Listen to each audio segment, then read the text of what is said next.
Nosotros somos el equipo Galaxia y vamos a hablarles de la crítica y a leerles el cuento del gato negro.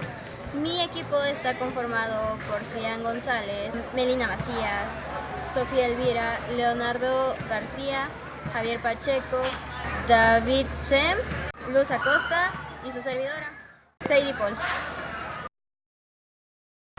Desde la infancia me destaqué por la docilidad y bondad de mi carácter. La ternura que abrigaba mi corazón era tan grande que llegaba a convertirme en objeto de burla para mis compañeros. Me gustaban especialmente los animales, y mis padres me permitían tener una gran variedad. Pasaba a su lado la mayor parte del tiempo y jamás me sentía más feliz que cuando les daba de comer y los acariciaba. Este rasgo de mi carácter creció conmigo y cuando llegué a la virilidad se convirtió en una de mis principales fuentes de placer. Hay algo en el generoso y abnegado amor de un animal que llega directamente al corazón de aquel que con frecuencia ha probado la falsa amistad y la frágil fidelidad del hombre. Me casé joven y tuve la alegría de que mi esposa compartiera mis preferencias. Al observar mi gusto por los animales domésticos, no perdí oportunidad de procurarme lo más agradable de entre ellos.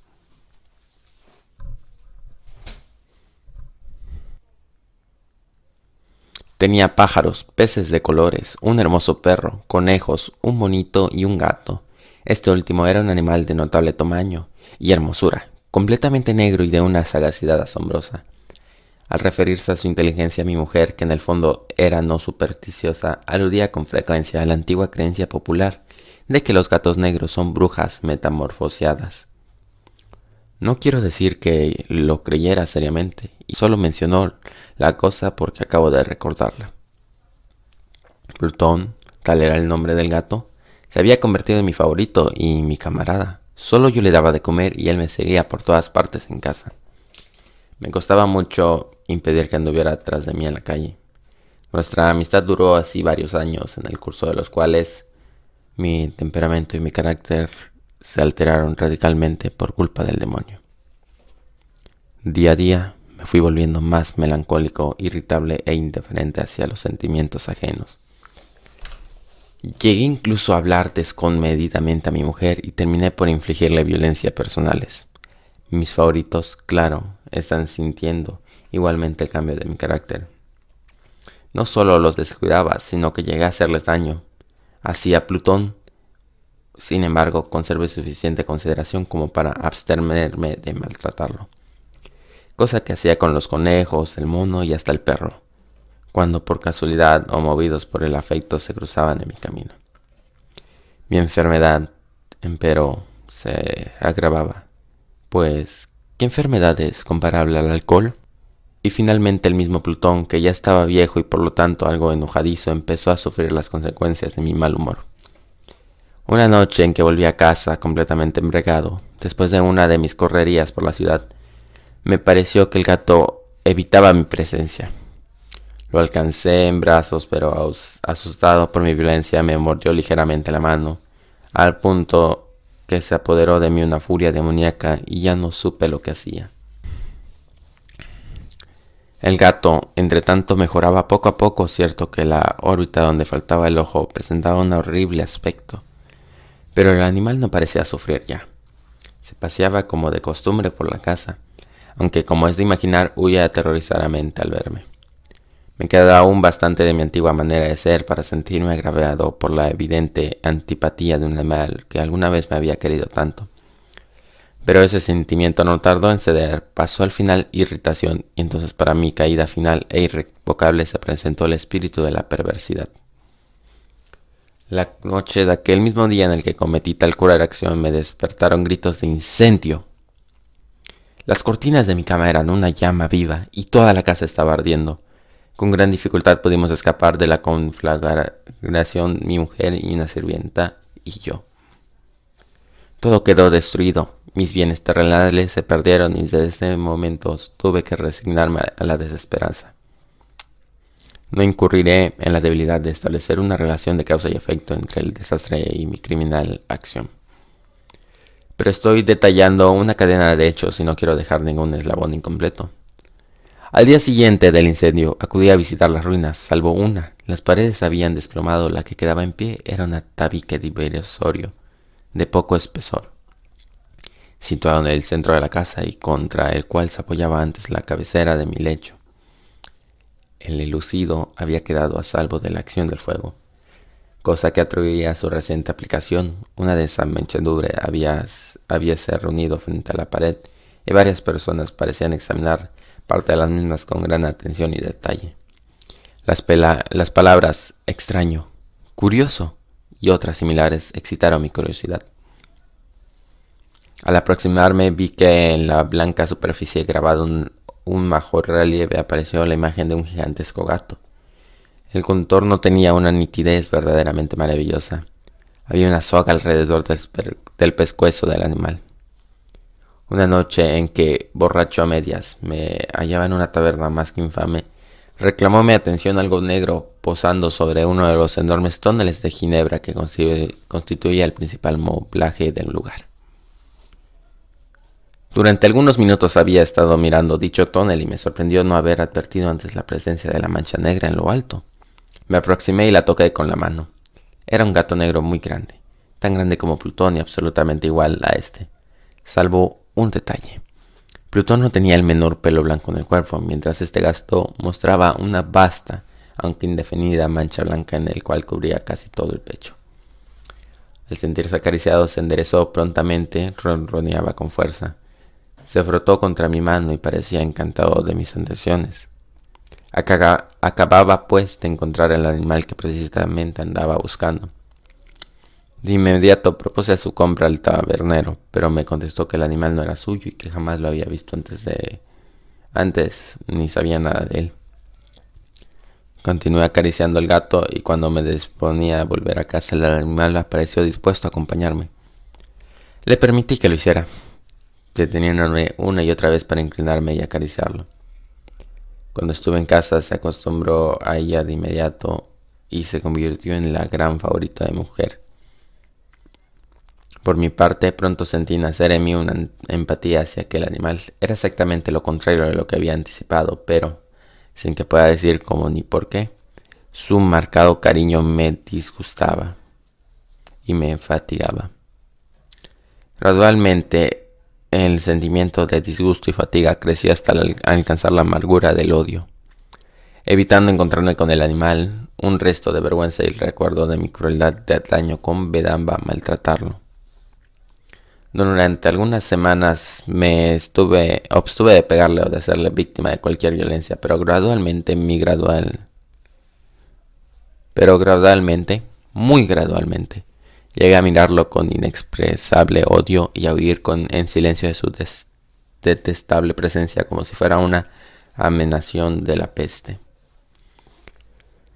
Lo que sin duda contribuyó a aumentar mi odio fue descubrir a la mañana siguiente de haber traído a casa que aquel gato, igual que Plutón, era tuerto. Esta circunstancia fue precisamente lo que hizo más grato a mi mujer, quien, como ya dije, poseía en alto grado esos sentimientos humanitarios que alguna vez habían sido mi rasgo distintivo y la fuente de mis placeres más simples y puros. El cariño del gato por mí parecía aumentar en el mismo grado que mi adversión. Seguía mis pasos con una pertenencia que me costaría hacer entender al lector. Donde quiera que me sentara venía a abollillarse bajo mi silla o soltaba mis rodillas, prodigándome sus odiosas acaricias. Se echaba a caminar, se metía entre mis pies, amenazaba con hacerme caer, o bien clavaba sus largas y afiladas uñas en mis ropas para poder trepar hasta mi pecho. En esos momentos, aunque ansiaba equilibrarlo de un solo golpe, me sentía paralizado por el recuerdo de mi primer crimen, pero sobre todo, quiero confesarlo ahora mismo, por un espantoso temor al animal. Más de una vez mi mujer me había llamado la atención sobre la forma de la mancha blanca de la cual yo he hablado, que constituía la única diferencia entre el tamaño animal y el que yo había matado. La mancha fue asumiendo un contorno de rigurosa precisión, representaba algo que me entremezcó al nombrar, y por ello odiaba, temía, y hubiera querido librarme del monstruo si hubiese sido capaz de atreverme.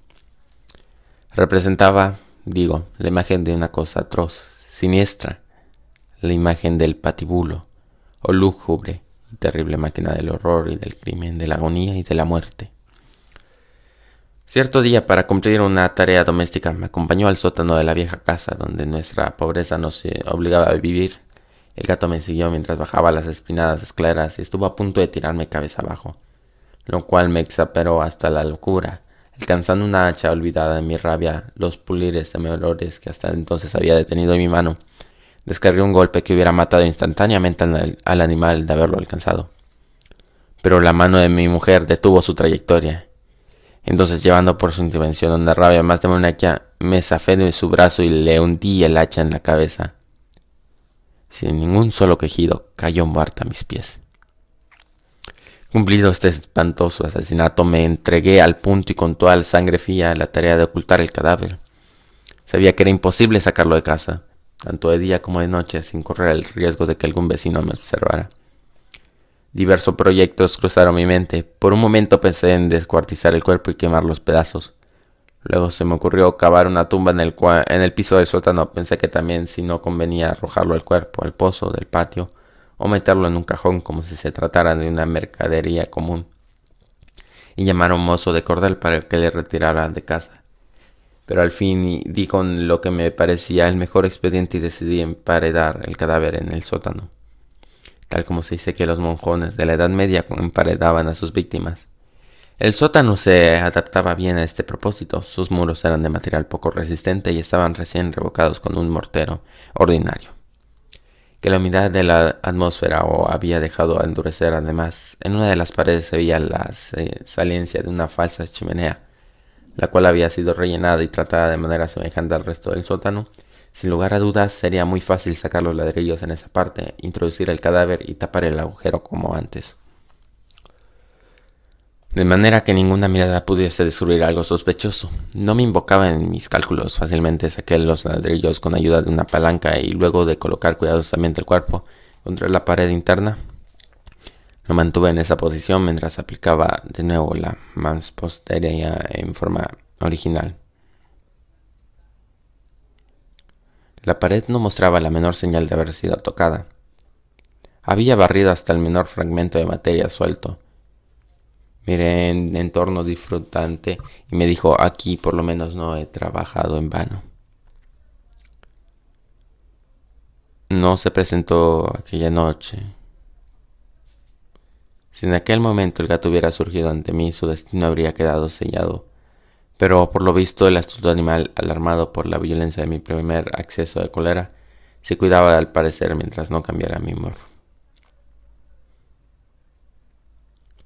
No se presentó aquella noche, y así por primera vez desde su llegada a la casa pude dormir profundamente y tranquilamente. Sí, pude dormir, aunque con el peso del crimen sobre mi alma. Una vez respiré como un hombre libre. Aterrado, el monstruo había huido de la casa para siempre. Ya no volvería a contemplarlo. Gozaba de una suprema felicidad, y la culpa de mi negación me preocupaba muy poco. El cuarto día del asesinato, un grupo de policías se presentó inesperadamente y procedió a una nueva y rigurosa inspección. Convencido de que mi escondrijo era impenetrable, no sentí la más leve inquietud. Los oficiales me pidieron que los acompañara en su examen.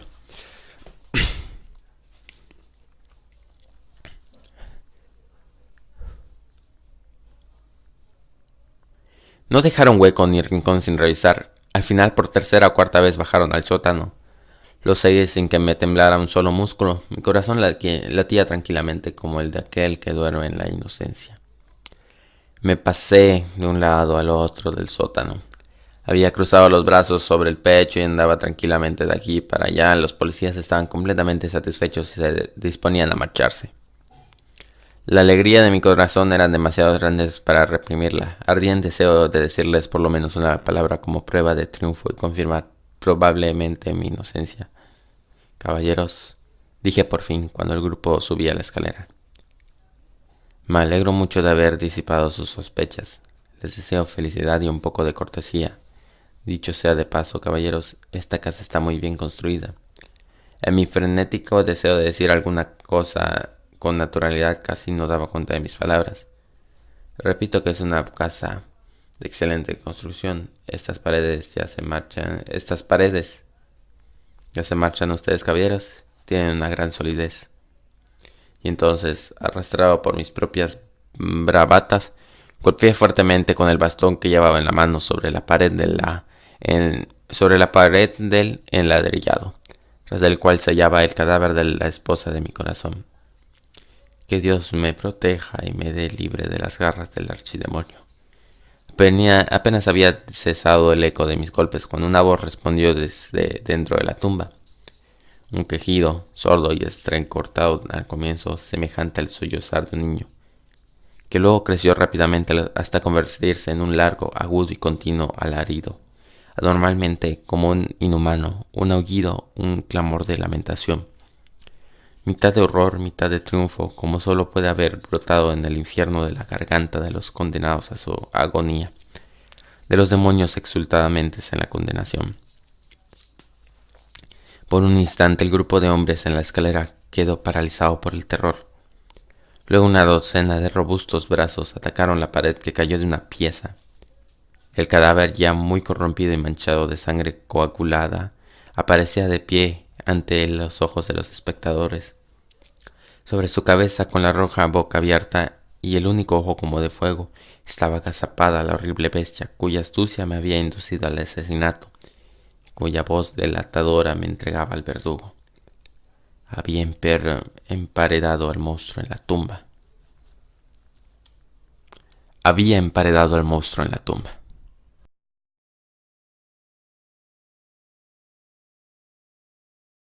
El cuento del gato negro le pertenece al escritor, poeta, crítico y periodista romántico estadounidense Alan Poe.